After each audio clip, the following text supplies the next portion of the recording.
Well, on that point, what can the people watching do? I mean, it's one thing to have the DOD wising up, but if education is important, what can the people watching this do?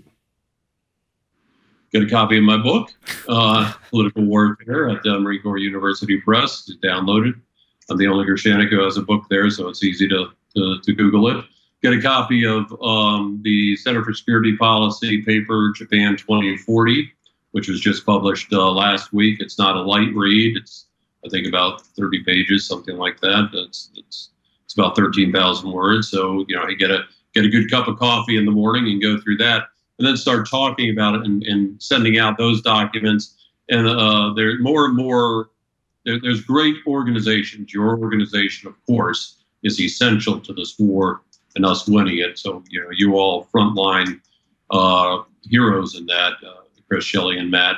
But there are other great organizations, the Project 2049 Institute, Jamestown Foundation, Heritage. They're all doing good work on really good work now, more and more on exposing PRC malign influence in the U.S. against the U.S. and globally. Start looking for articles. New York Times has run some incredibly good pieces. Washington Post has run some incredibly good pieces. Bill Gertz at the Washington Times and Washington Examiner, he deserves the Medal of Honor for the work that he has done over the years in exposing it, exposing PRC political warfare and the military advances they've been making at times when our own intelligence community was really downplaying and criminally negligent in its downplaying of the advances that the PLA has been making and the theft of our technology, all downplaying it. Bill Gertz has been in the forefront of that. So go to the Washington Times, go to the Washington Examiner. There's a gold mine of information there. Get educated and then start taking action. Call your congresswoman, call your congressman, call your senator, write, talk about it with others. That all lays the foundation where the American public is ready to engage in this existential conflict that will determine what we look like in 2040. Not just Japan. It's what will America will be at that point as well that we need to be very seriously concerned with. It's our children that will either benefit or suffer from what we do today in this war with the People's Republic of China. Yeah, that's something people don't really seem to think about too much. But if China does become a regional hegemon in Asia, that's disastrous for the U.S. Just imagine if China had the power to sanction us. And like you go to a store and like you see everything that's made in China. Imagine if they just pulled the plug on that. So this is, and then also if they control the apps on our phone and you can't even pay for something now because or already our medical supply. Yeah. So that's a great point. This really does affect what will happen in the U.S. This isn't some faraway thing. But Kerry, it's always a pleasure to have you on. We'll put a link to your work below so people can check it out. Let's meet up in 2040, and depending on how it goes, we can have a nice tall cup of water or a nice tall cup of gin. By 2040, Chris, it's going to be Geritol. You may be right, and it'll be made in China. And we'll drink to that. Made in the United States of America. Yes. We're going to do this. We just have to start really working quite hard right now. A future where the Geritol is American made. Well, that's going to be a rallying cry. That's the new slogan of the show, China Unscripted. Made in America, Geritol. We'll work on it. Thanks for joining us, Kerry. Please, that was a lead balloon. Okay, let's look forward to chatting again at some point in the near future. Definitely. What I think is really interesting is that what's happening in Okinawa shows how far the CCP can go with kind of, using the media, using these kind of radical political groups, what Kerry called them terrorist groups, essentially, and also capitalizing on any weaknesses that you have to turn people against you. For example, he indicated there actually have been problems with U.S. bases in Okinawa in the past, but then the CCP is able to essentially like weaponize that situation, right? And then using these groups, some of whom have genuine, like grievances or whatever, to then achieve the Chinese Communist Party's political aims. It's crazy, actually. Well, for me, what's most surprising about the Okinawa thing is, I'm pretty well educated about China. I had never heard about this issue, and just how that has been swept under the rug so thoroughly. And yeah, it's a perfect example of really how the Chinese Communist Party is, well, as we talked about, like finding these little, like these soft spots that it can apply pressure to achieve its ultimate ends.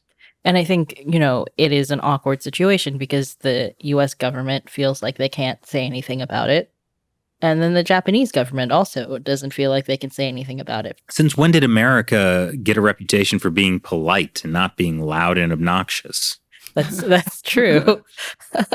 Maybe it's a little more sensitive if you have military bases in the country that you're a guest of. I say make America obnoxious again. And also the reason that you have the military bases in that country is because you defeated them in a war and also nuked them. Okay, you make a fair point. Yeah. But also that's the point about how easy it is for China to then take advantage. Oh, yeah. Yeah. I mean, it's just, like you, I had not really known about the situation in Okinawa and how it was weaponized by the Chinese Communist Party. And, I'm sure you can see that in a lot of other places as well. Yeah. I mean, I think part of the problem is a lot of people hear about Okinawa and think, oh, Okinawa must be a Pokemon. Well, from China's perspective, they got to catch them all. Ooh, that is good. All right. Hegemon. Did we make that joke in an episode? We did. Okay. Yeah, but I feel like my joke was the high point, and now it's about to go downhill. Well, enjoy the fact that your joke was the high point, Matt. Mm-hmm. Yeah. But yeah, like as Kerry says, a lot is at stake. The 2040 paper, it's heavy, it's bleak. And it is a possible future that could happen unless people start to wise up to these Chinese political warfare. And the thing is, since it's always in like these like different like little things that happen, it's like each individually, like you wouldn't think, oh, this is going to involve China conquering Taiwan and becoming a regional hegemon. It's just like, oh, this is China has some people on a newspaper in Okinawa. Big deal. Yeah, or, a lot of these things are happening in areas where there just aren't a lot of people who can report on this issue. Mm-hmm. Well, all of the Pacific Island nations thing, that's flying totally under the radar for a lot of people. Who's going to be in Kiribati or, It's not like the New York Times has a reporter on the ground. In the Solomon Islands? Yeah, exactly. Yeah. I saw on Twitter Solomon Islands trending on Twitter. Why? No, it wasn't. Okay. There's probably Jackass coming back. That's trending on Twitter. Yeah. I don't want to get derailed talking about the Twitter trending thing and how weird it's gotten. Yeah. But the anyway. point is, the important things are not trending on Twitter. Yes. Well, it's just like, or when we were talking about Janice last week about Bolivia, right? Like these are things that people on the ground in those countries know is happening, but like nobody can cover them all. They just don't have the reporters stationed to do that. So, yeah. Well, I guess it leaves it up to people like us. So when are we starting a Japanese language version of China Uncensored? As soon as we find someone who, loves what we do and is willing to take it on, it's not an easy thing to run that channel. So you just basically need a viewer to say, hey, this is something I want to do. Actually, that's how we've gotten several of our channel. We have translated China Uncensored into multiple languages, but it's actually usually been a viewer of the show who's come to us and said they want to do that. Yeah.